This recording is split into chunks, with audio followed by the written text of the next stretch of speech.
जो लोग इस वीडियो को देखने के बाद में चैनल को सब्सक्राइब नहीं करते वो 3 दिन में गायब हो जाते हैं। दोस्तों, आज मैं जिस मूवी को एक्सप्लेन करने वाला हूँ, इस मूवी का नाम है स्कार। ये मूवी 2007 में रिलीज हुई थी और ये एक बहुत ही स्लैशर मूवी है।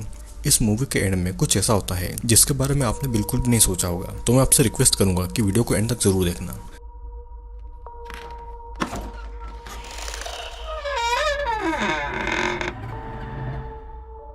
इस मूवी की शुरुआत में हम जॉन बोरोज नाम की एक लड़की को जॉगिंग करते हुए देखते हैं। जॉगिंग करते हुए उसे अपने पास्ट की कुछ हॉरिफिक चीज़ें याद आ रही थी, जहाँ पर एक लड़की को कोई किलर काट रहा था या फिर उसे टॉर्चर कर रहा था। और साथ में जॉन ये सारी चीज़ें देख रही थी क्योंकि उसे भी वहाँ पर बांध के रखा गया था। उस किलर का दिया हुआ स्कार अभी भी उसके चेहरे पर था और यही स्कार जॉन को उस खौफनाक दिन की याद दिलाती थी। फिर हमें कुछ न्यूज़पेपर की कटिंग्स दिखाई जा रही थी जहाँ पर किसी गुमनाम किलर के बारे में लिखा था जो कि लोगों को टॉर्चर करके उनका मर्डर कर दिया करता था।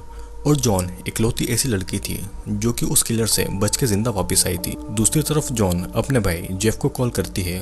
उसका भाई एक पुलिस ऑफिसर था और उसका भाई उससे कहता है कि ओलंपिया तुम्हें कॉल करेगा, और दोनों कुछ बातें करके फोन को काट देते हैं। तभी एक कार को ट्रैफिक सिग्नल तोड़ता देख जेफ उस गाड़ी का पीछा करता है और उस गाड़ी में सेंड्रा और ओलंपिया नाम की 2 लड़कियां थी। जेफ उन दोनों लड़कियों को पहचानता था और इसीलिए वो उनकी गाड़ी पर कोई फाइन नहीं लगाता है। और यहाँ पर हम देखते हैं कि ओलंपिया जेफ की ही बेटी है। जेफ ओलंपिया को घर जाने का बोलता है क्योंकि जॉन यानी कि उसकी आंटी उनके घर आने वाली थी। जॉन बहुत सालों के बाद में अपने होम टाउन आई हुई थी और वो अपने होम टाउन आने के बाद में सुजैन की कब्र पर फूल चढ़ाने के लिए जाती है, जिससे कि उसे कुछ सालों की बातें भी याद आती है। वो और सुजैन एक रात को एक कब्रिस्तान में स्मोक और ड्रिंक करके बातें कर रहे थे। तब जॉन और सुजैन दोनों टीनेजर थे। उनको वहाँ पर एक घर दिखता है। फिर जॉन सुजैन को उस घर पर ले जाने के लिए जिद करती है। सुजैन पहले थोड़ा मना करती है, लेकिन बाद में वो भी उस घर की तरफ जाने लगती है। ये घर किसी बिशप नाम के एक आदमी था और वो दोनों घर के अंदर ही जा रही थी कि तभी वहाँ पर बिशप आ जाता है और उनको अंदर आने के लिए इन्वाइट करता है। वे दोनों बिना सोचे समझे घर के अंदर चली जाती है।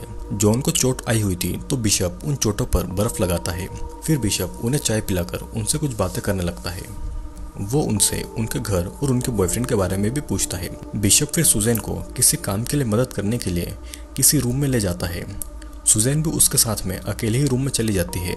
सीन यहीं पर कट होता है और कहानी फिर से प्रेजेंट टाइम में आती है, जहाँ पर जॉन को ये सब बातें याद आ रही थी। उस कब्रिस्तान में एक काम करने वाला आदमी था जिसे देखकर जॉन जल्दी से वहाँ से चली जाती है। ये कहानी फिर हमें जेफ के घर की तरफ दिखाई जाती है, जहाँ पर जॉन भी आई हुई थी। उसने अपने घर इतने सालों के बाद में खाना खाते हुए जॉन, जेफ और ओलंपिया एक दूसरे से बातें करने लगते हैं। फिर तभी ओलंपिया के फोन में सेंड्रा का मैसेज आता है जो कि उसे एक पार्टी के लिए बुला रही थी।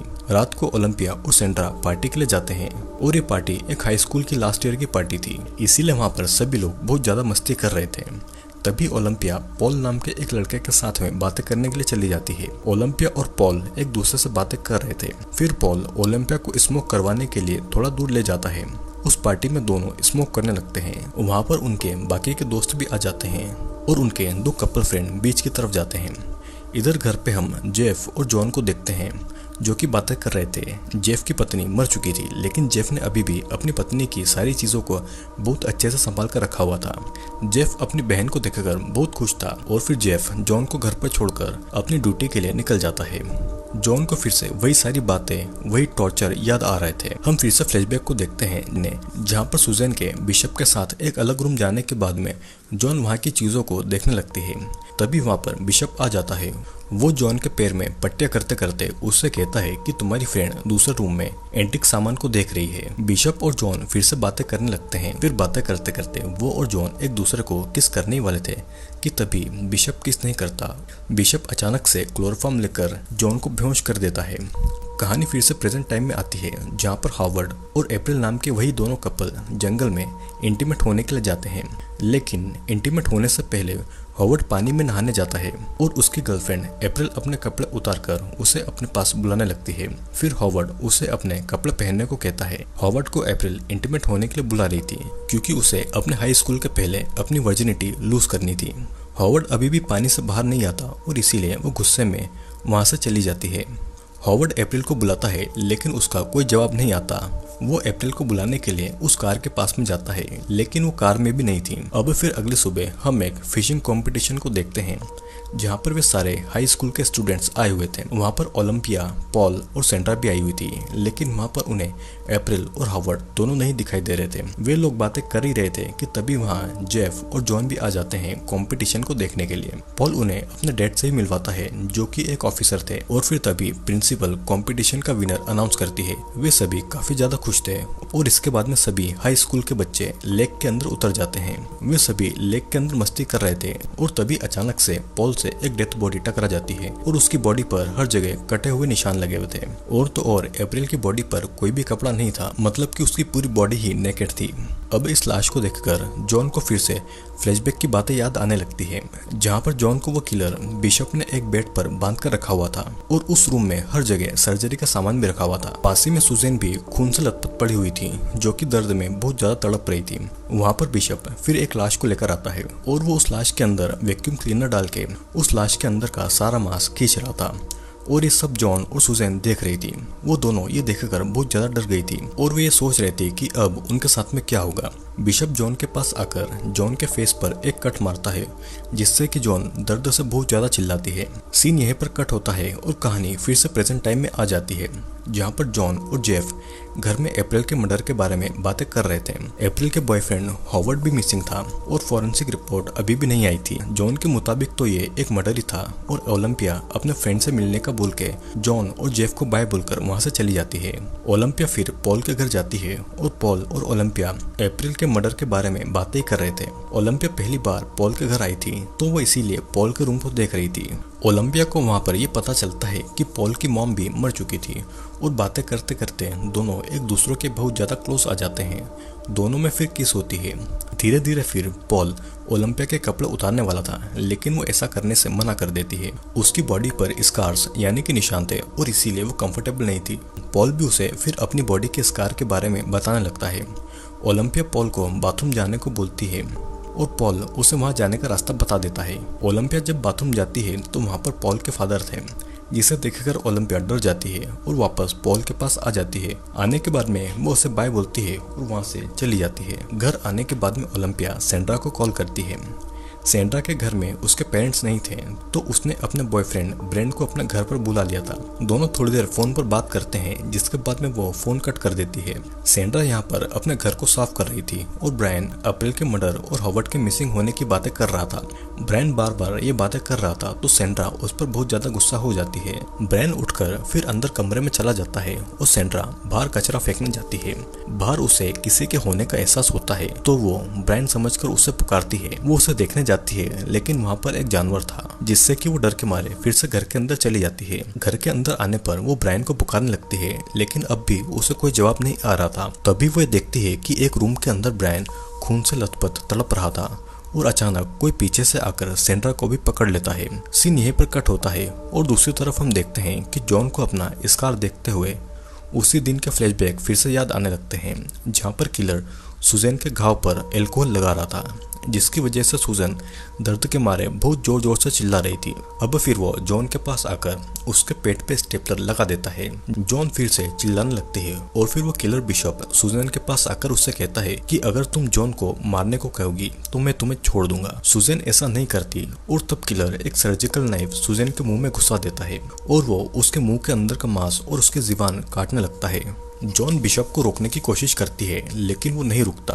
और सुजैन की जीभ का टुकड़ा बिशप के हाथ पर आ जाता है और उसके मुंह से अब खूनी खून टपक रहा था। कहानी फिर से प्रेजेंट टाइम में आती है जहाँ पर ओलंपिया सेंड्रा के घर आई हुई थी। वो डोर पर नॉक करती है लेकिन अंदर से कोई निकल कर नहीं आता। वो अंदर जाती है पर अंदर सारा सामान बिखरा पड़ा हुआ था। वो सेंड्रा को आवाज लगाती है जिसके बाद में वो ऊपर रूम की तरफ जाती है। उसे ये लगता है कि ऊपर बेड पर सेंड्रा सोई हुई है। वो चादर हटाती है तो वहाँ पर हॉवर्ड की जख्मी लाश पड़ी हुई थी। वो ये भी देखती है कि हॉवर्ड के प्राइवेट पार्ट को किसी ने बुरी तरह से काट दिया है और ये देखकर ओलंपिया बहुत ज्यादा डर गई थी। अब फिर पुलिस स्टेशन में ओलंपिया को लाया जाता है उसकी पूछताछ करने के लिए, जहाँ पर पॉल भी आ जाता है। ओलंपिया को कुछ और देर पुलिस स्टेशन में रखा जाता है और पॉल और जॉन को घर पर भेज दिया जाता है। रात को अब ओलंपिया और जॉन एक दूसरे से मर्डर के बारे में बातें करते हैं। जॉन ओलंपिया को भरोसा दिलाती है कि वो उसके साथ में कुछ बुरा नहीं होने देगी। जॉन नहीं चाहती थी कि जो कुछ भी टीनेज की उम्र में उसके साथ में हुआ है वो ओलंपिया के साथ में भी हो। अब रात को सोते टाइम जॉन को किसी की आवाज आती है तो वो नींद से उठकर वहां पर देखने जाती है। देखते देखते वो आउट हाउस तक पहुंच जाती है, लेकिन वहां पर बस एक हिरण ही था। तभी उसे दिखता है कि ऊपर से उसके कपड़े पर कुछ गिर रहा है। वो ऊपर देखती है तो वहां पर ब्रायन की कटी हुई लाश थी और उसी का खून जॉन के कपड़ों पर गिर रहा था। ये देखकर जॉन इतनी ज्यादा डर जाती है कि उसके साथ हुए टॉर्चर के फ्लैशबैक्स उसे फिर से आने लगते हैं, जहाँ पर हम ये देखते हैं कि सुजैन की जीभ काटने के बाद में वो दर्द के मारे होश में नहीं थी और किलर बिशॉप जॉन को ये कह रहा था कि उसे मारने को बोलो, नहीं तो तुम्हारी भी हालत यही होगी। वो जॉन की भी जीभ काटने ही वाला था और तभी जॉन डर से सुजैन को मारने को कहती है और रोते हुए किलर फिर सुजैन के पास जाकर उसका गला मरोड़कर सुजैन को मार डालता है। जॉन अपनी ही आंखों के सामने अपनी बेस्ट फ्रेंड सुजैन की भयानक मौत देखकर बहुत ज्यादा रोने लगती है। अब ये कहानी फिर से प्रेजेंट टाइम में आ जाती है और सुबह पुलिस ब्रायन की लाश को अपने साथ ले जा रही थी और ये सब देखकर ओलंपिया को उल्टियां हो जाती है। इधर पुलिस स्टेशन में पुलिस ब्रायन के मर्डर के बारे में जॉन से पूछताछ कर रही थी। अब पूछताछ के बाद में जॉन उसी बिशप के घर पर आ जाती है तो उसे डोर खुला हुआ मिलता है। उसे किसी के चिल्लाने की आवाज आती है तो चाकू लेकर वो देखने चली जाती है। वहाँ पर कुछ लोग आए हुए थे जो कि बिशप के सामान को देखने आए हुए थे। किलर बिशप जिन सामानों और हथियारों से लोगों को मारता था और टॉर्चर करता था, लोग वो सब देखने के लिए आए हुए थे, जैसे कि बिशप कोई मर्डरर नहीं बल्कि एक हीरो हो। और इस बात से जॉन काफी ज्यादा गुस्सा हो जाती है, जिससे कि जॉन का भाई जेफ उसे अपने घर पर ले आता है। अब रात को जॉन जब खाना बना रही थी तो गलती से उसका हाथ कट जाता है और अपने खून को देखकर अब जॉन को फिर से फ्लैशबैक आ जाती है, लेकिन वो किसी तरह से खुद को संभाल लेती है। रात होने पर जॉन को बिशप की चीजों के म्यूजियम की तरफ जाती है और घर के अंदर घुस के वो एक रूम की तरफ जाती है। उसे ऐसा लग रहा था कि ओलंपिया को बिशप टॉर्चर कर रहा था, लेकिन ये बस उसका एक बुरा सपना था। फिर अचानक एक फोन आता है जिससे कि जॉन की नींद खुल जाती है और ये किसी ऑफिसर का कॉल था। उसे ऐसा लगता है जैसे कि वो जेफ को कॉल हो, लेकिन वो एक बार घर पर जेफ को ही आवाज लगाती है, लेकिन वो ये देखती है कि बाथरूम के अंदर किसी ने जेफ का गला काटकर उसे मार डाला है। अब जॉन को फिर से किसी की आवाज आती है और वो चाकू लेकर देखने के लिए जाती है। वो देखती है कि ओलंपिया अपने रूम में नहीं है। जब वो बाहर जाकर देखती है तो बाहर गार्ड को भी किसी ने मार डाला था। उसे रास्ते में कुछ दूर पर कोई दिखाई देता है और वो आदमी भागता हुआ आता है तो जॉन उसके पीछे भागती है, लेकिन पुलिस आकर जॉन को ही पकड़ लेती है क्योंकि वो खून से सनी हुई थी और उसके हाथ में चाकू भी था। उसके हाथ में चाकू को देख पुलिस जॉन को चाकू रखने को कहती है, लेकिन जॉन पुलिस को बार बार कहती है कि कातिल वो नहीं है बल्कि वो है जो कि भाग रहा था, उन्हें उसे छोड़कर उस कातिल को पकड़ना चाहिए। लेकिन पुलिस जॉन की बातें नहीं सुन रही थी। वो जॉन को खूनी मानकर उसे अरेस्ट कर लेते हैं और पुलिस स्टेशन में जॉन बार बार ओलंपिया को ढूंढने को कहती है। उसके मुताबिक ओलंपिया और सैंड्रा को किलर टॉर्चर कर रहा होगा, लेकिन कोई भी उसकी बातें नहीं सुनता है। जॉन को जेल में डाल दिया जाता है और तभी वहां पर पॉल आता है और उसे भी यही लगता है कि ओलंपिया को जॉन ने ही गायब किया है। जॉन उसे समझाती है कि उसने ऐसा कुछ नहीं किया है और तब पॉल उसकी बातों पर बिलीव कर लेता है और वो जॉन को उस ताले की चाबी चुपके से दे देता है, जिसके बाद में वो वहां से चला जाता है। फिर जॉन वहीं पर बैठे एक ऑफिसर से कंबल मांगती है जो कि उसी पर नजर रखे हुए था। ऑफिसर जॉन को कंबल देने आता है तो वो ऑफिसर को बेहोश करके उसकी गन लेके पुलिस स्टेशन से भागकर बिशप के घर पर आ जाती है। बिशप के घर आने के बाद में वो खिड़की को तोड़कर वहां पर अंदर घुसती है और अंदर वही सर्जरी रूम में जाती है जहां पर उसे कुछ साल पहले टॉर्चर किया गया था।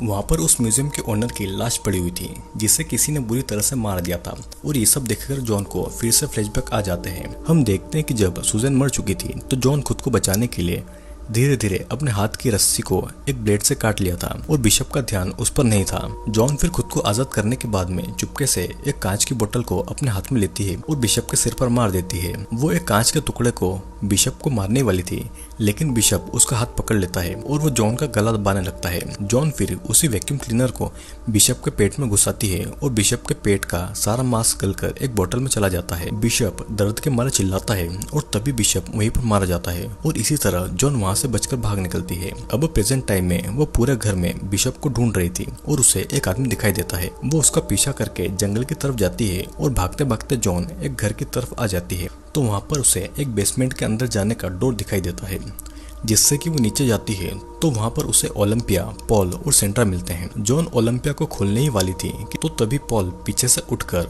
जॉन को इलेक्ट्रिक शॉक देकर उसे बेहोश कर देता है। अब पॉल ने जॉन को भी बांध दिया था। अब फिर होश में आने के बाद में जॉन पॉल से पूछती है कि उसने ये सब क्यों किया। पॉल बिशप की बहुत ज्यादा रिस्पेक्ट करता था और उसे बिशप की थ्योरी बहुत ज्यादा पसंद थी कि खुद को बचाने के लिए कोई अपनों को कैसे मार देता है। पॉल भी यही सब देखना चाहता था और बिशप की तरह उसे भी बहुत मजा आता था लोगों को टॉर्चर करने में। पॉल कहता है कि सेंट्रा ने भी खुद को बचाने के लिए ब्रायन को मार दिया था, पर सेंट्रा की हालत भी बहुत ज्यादा खराब थी।